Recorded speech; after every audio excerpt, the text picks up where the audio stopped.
aquí en mis manos la propuesta para reorganizar la división político-administrativa de El Salvador.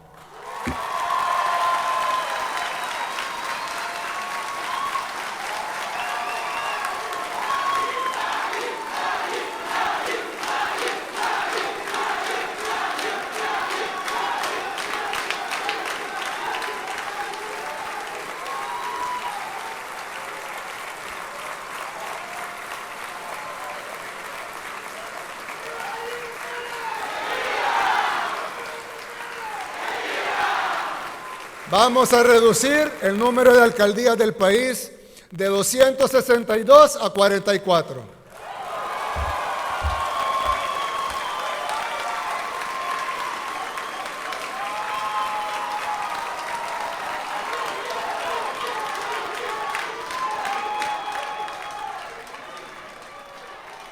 Los municipios actuales se convertirán en distritos, que a su vez integrarán estas nuevas 44 alcaldías.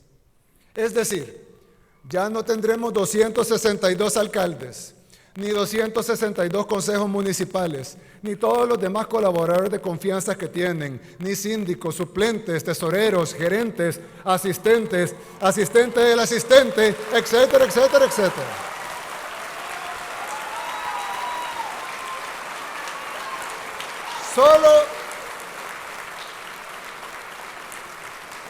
Solo tendremos 44 alcaldes con sus respectivos consejos municipales. ¿Cómo es posible que en un país tan pequeño, de apenas 21,000 kilómetros cuadrados, tengamos 262 municipios? Todos con planillas y gastos administrativos que en la mayoría de casos superan incluso la recaudación de impuestos. Es decir, no queda un centavo para obras. A eso sumémosle que muchos alcaldes solo se dedican a robar.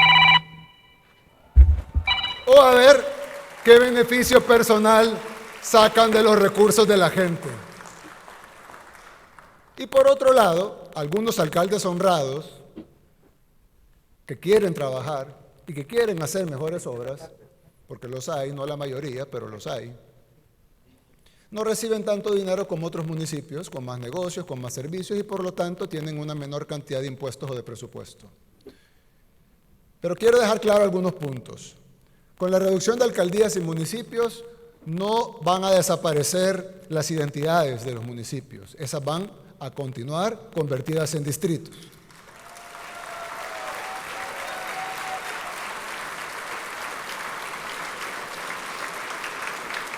Tampoco desaparecerán las oficinas que todo el mundo conoce, que actualmente hay en cada municipio. Seguirán ahí, no tendrán que ir más lejos a hacer un trámite. Lo harán en el mismo lugar donde siempre lo han hecho. Las tasas municipales continuarán siendo las mismas en cada distrito, sin incrementos, por decreto.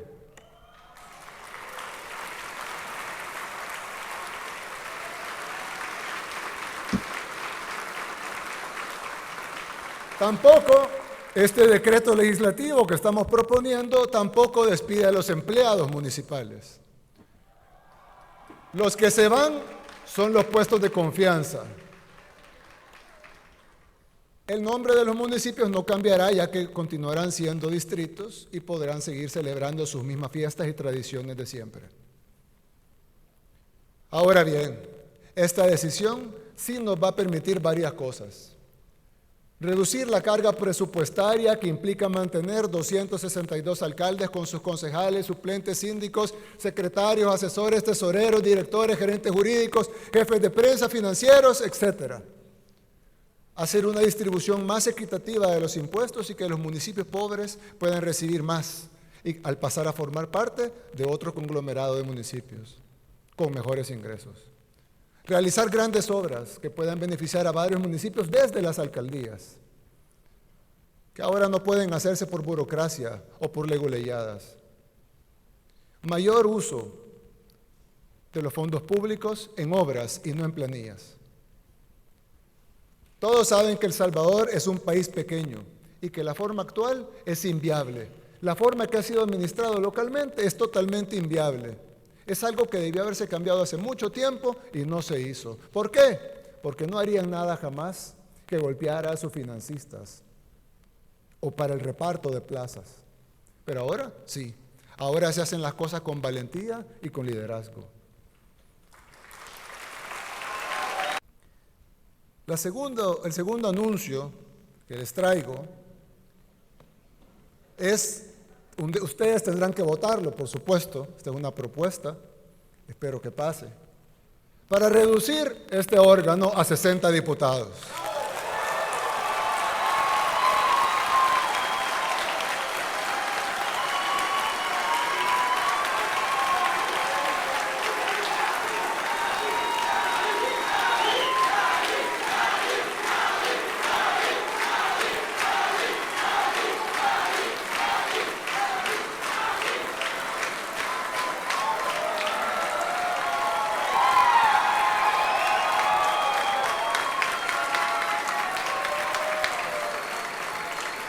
Vamos a reducir esta asamblea a 60 diputados como era antes de que se firmaran los falsos acuerdos de paz.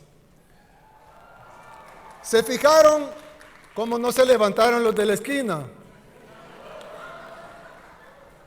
Esta asamblea tenía 60 diputados, no es un número antojadizo que nos hemos inventado o que se nos ocurrió en el gobierno. Esta asamblea tenía 60 diputados, pero Arena y el FMLN, en esa farsa que hicieron llamada Acuerdos de Paz, financiada además por todos los organismos internacionales, como el gran logro del país, cuando todos los salvadoreños saben que solo nos costó sangre y subdesarrollo. Pero Arena y el FMLN, en esa farsa que firmaron, en su momento añadieron 24 diputados más a la Asamblea Legislativa para asegurar los curules de sus amigos sin perder los otros curules.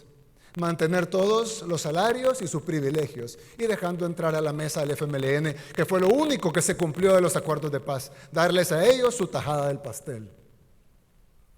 Ese incremento de los diputados incluso fue declarado inconstitucional por una pasada sala de lo constitucional. ¿Y qué hicieron los diputados? No les importó.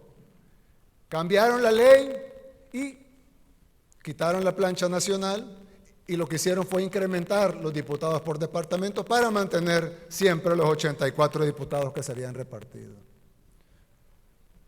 Ahora venimos a corregir esta plana. Ambas propuestas, y espero que así sea, deberían estar aprobadas y en marcha antes de las elecciones generales del 2024.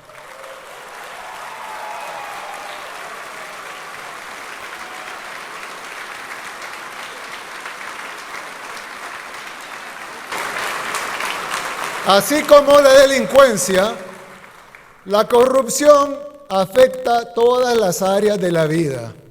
Un país no puede funcionar si hay corrupción. No nos deje invertir en soluciones y proyectos para la gente, y mucho menos en grandes obras que nos permitan crecer más rápido y frenar el letargo del subdesarrollo en el que nos mantuvieron. Pero la corrupción también es un problema, no solo por lo que los funcionarios roban, sino porque se necesita tiempo para hacerlo.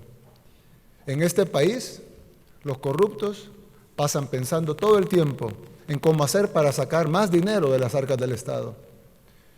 Y no gobiernan. Están gobernando, pero no gobiernan. Y si no, regresen al pasado y vean lo que se hizo en los últimos 5, 10, 15, 20, 30, 40 años. Y ojo, para que exista el funcionario corrupto, generalmente también hay un empresario corruptor. En la mayoría de los casos, tiene una tajada más grande incluso que el funcionario. Paga 1 millón para robar 10 millones. Así que mi tercer y último anuncio, el más importante de los 3 que daré esta noche, es que hoy declaramos la guerra contra la corrupción.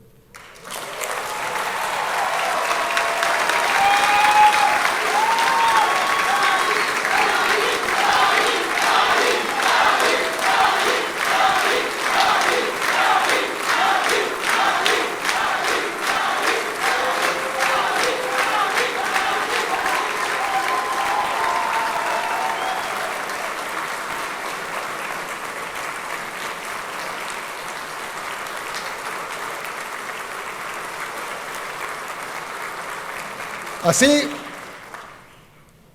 como hemos combatido frontalmente a las pandillas, con toda la fuerza del Estado y con todas las herramientas legales que podemos, sin titubear en ningún momento, así también iniciaremos una guerra frontal contra la corrupción. Así como desplegamos fuerzas de seguridad del Estado y acorralamos a los pandilleros hasta llevarlos a la cárcel, así también actuaremos con los delincuentes de cuello blanco, vengan de donde vengan.